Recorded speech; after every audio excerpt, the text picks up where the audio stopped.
Praise the Lord. Hallelujah. ప్రభు అయిన యేసుక్రీస్తు నామమున పేరిట మీ అందరికీ శుభోదయం. ప్రియ దేవుని బిడ్డలారా,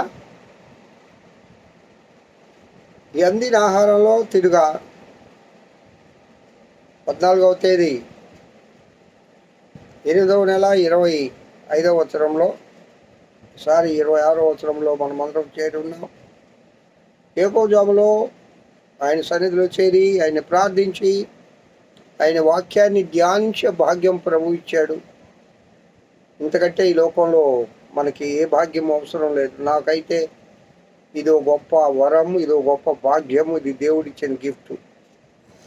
పిల్లరా, నూతన హృదయంలో జన్మించాలి. నూతన హృదయం. మనము ఒక నూతనమైన జీవము, నూతనమైన కృప, నూతనమైన అనే అంశాల గురించి ధ్యానం చేసుకుంటా ఉన్నాం. నూతనమైన హృదయం. యెహోవా దేవుడు యెహెజ్కేలు గ్రంథము 36వ అధ్యాయము 26వ వచనంలో ఓ మాట చెప్తాడు.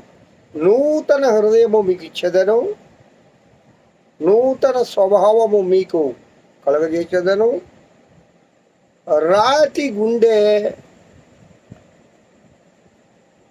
మీలో నుండి తీసివేసి మాంసపు గుండెను మీకు ఇచ్చేదను.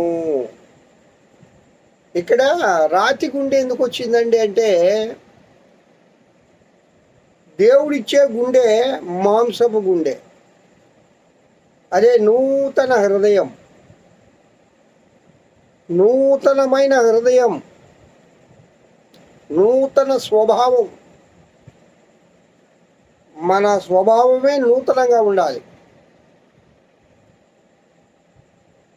నూతన స్వభావం అంటే కొత్త బట్టలు వేసుకొని, కొత్త డ్రెస్ వేసుకొని కొత్తగా కనపడడం కాదు. లోపల స్వభావం మారాలి, మనస్సు మారాలి. మనసు మారాలంటే రాతి గుండె తీసివేసి మాంసపు గుండె ఇవ్వాలి. మాంసపు గుండె అంటే రాతి గుండె కఠినంగా ఉంటుంది. కఠినమైన మనస్తత్వం కలిగి మానవుడు జీవిస్తూ ఉంటారు. కొందరికి దయ, కనికరము, ప్రేమ అనే మాటలు వాళ్ళకి వాటికి అసలు అర్థమే తెలియదు. వాళ్ళకు ఒకటే తెలుసు, కఠినత్వం, కటువుగా ఉండడం, ఎదుటి వ్యక్తిని ప్రేమించడం చేత కాదు. ఎప్పుడు చూసినా ముట్టముట్టలాడుతుంటారు అంటారు చూడండి. నవ్వు అనేది వాళ్ళ ముఖంలో కనపడదు. ఎప్పుడు చూసినా ఏదో క్రూరమైన స్వభావం. మనసులో ఆ భావం ఉంటే ఫేసు ఎఫెక్ట్ ఇస్తుంది. మాంసపు గుండె మీకు ఇస్తారా బాబు?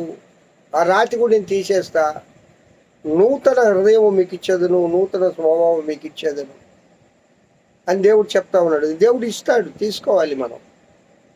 వి రిసీవ్, మనం తీసుకోవాలి. తీసుకోవడానికి నీకు ఇష్టం ఉంటే కదా, నిన్ను నువ్వు మార్చుకోవడానికి నీకు ఇష్టం ఉంటే కదా. మార్పు లేని జీవితము, మార్పు లేని బ్రతుకు, మార్పు లేని మాటలు, మార్పు లేని ఆహార శైలి, అసలు మారాలి అనే భావమే లేదు. ఎప్పుడు లోక సంబంధిగా కఠిన హృదయం కలిగి మనం జీవిస్తూ ఉంటాం. అది కుదరదు. ప్రభు అంటున్నాడు ఇక్కడ, నూతన స్వభావం మీకు ఇచ్చేదను, నూతన హృదయం మీకు ఇచ్చేదను. చూడండి, ఆయన ఏమంటున్నాడు, మీలో ఏ గుండె ఉంది? రాతి గుండె ఉంది. దాన్ని నేను తీసేసి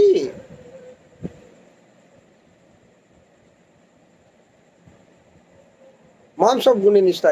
అంటే ప్రతి ఒక్కరి హృదయంలో రాతి గుండె ఉంది అని దేవుడు చెప్పకనే చెప్తున్నాడు. దాన్ని మార్చుకోండి రా బాబు, దాన్ని తీసేసి మాంసపు గుండె ఇస్తాను. మీరు హృదయంలో దేవుని ఆరాధించాలి. ప్రియులారా, ఇంకా ఈ నూతన హృదయంలో ఫలింపు చేయడానికి 2 కొరింథీ 3:16, అలాగే హెబ్రీయులకు రాసిన పత్రిక 13:9, యాకోబు గారు కూడా రాస్తాడు 4:8, మత్తయి సువార్త యేసుక్రీస్తు చెప్తారు 9:4, లూకా సువార్త 24:38, 5:22, రోమా 5:5, ఎఫెసీ 5:19. ఈ వచనాలన్నీ కూడా ఈ నూతన హృదయంలో ఫలించే విధానాన్ని గురించి సవివరంగా తెలియజేస్తున్నారు. కాబట్టి ఈ వచనాలు తప్పనిసరిగా బైబిల్ గ్రంథంలో నుండి చదవండి. నూతన హృదయంలో ఫలించాలి అంటే మనలో ఉన్న రాతి గుండెను తీసివేసి మాంసపు గుండెను ప్రభు ఇవ్వాలని ఆశపడుతూ ఉన్నాడు. అలాంటి కృప మనం పొందుదుముగాక. నూతన స్వభావం, నూతన హృదయంలో మనం ఫలించుతున్నాము అంటే అర్థం ఏంటంటే మనలో ఉండే ఈ రాతి గుండె మొట్టమొదటిగా తీసివేయాలి. ఫలింపు అంటే అభివృద్ధి, ఫలములు, తృప్తినిచ్చేవి. నీ జీవితం ద్వారా ఇతరులకు ఒక తృప్తి కలగాలి, ఒక ఆశీర్వాదం కలగాలి, ఒక మేలు జరగాలి. అలాంటి కృపలో నా ప్రియుడైన యేసయ్య మనందరినీ నడిపించును గాక. నూతన హృదయంలో ఫలించాలి. హల్లెలూయా. మహోన్నతుడా స్తోత్రం. ఈ వాక్యం వింటున్న బిడ్డలందరినీ దీవించి ఆశీర్వదించబడి యేసు నామం పేరిట వేడుకొంచున్నాను తండ్రి. ఆమేన్. తండ్రి అయిన దేవుని నుండి, కుమారుడైన యేసు క్రీస్తు నుండి, పరిశుద్ధాత్మ నిత్య సహవాసం ఈ వాక్యం వింటున్న బిడ్డలందరికీ, సర్వలోక పరిశుద్ధులకు, సార్వత్రిక సంఘానికి ఇప్పుడు ఎల్లప్పుడు సదాకాలం తోడై ఉండి నడిపింపబడును గాక. ఆమేన్. పిల్లరా, ఈ దినమంతా దేవదేవుని కృపాక్షేమములే మీ వెంట వచ్చును గాక. సియోనులో నుండి నా ప్రభు మిమ్మల్ని ఆశీర్వదించును గాక. హల్లెలూయా.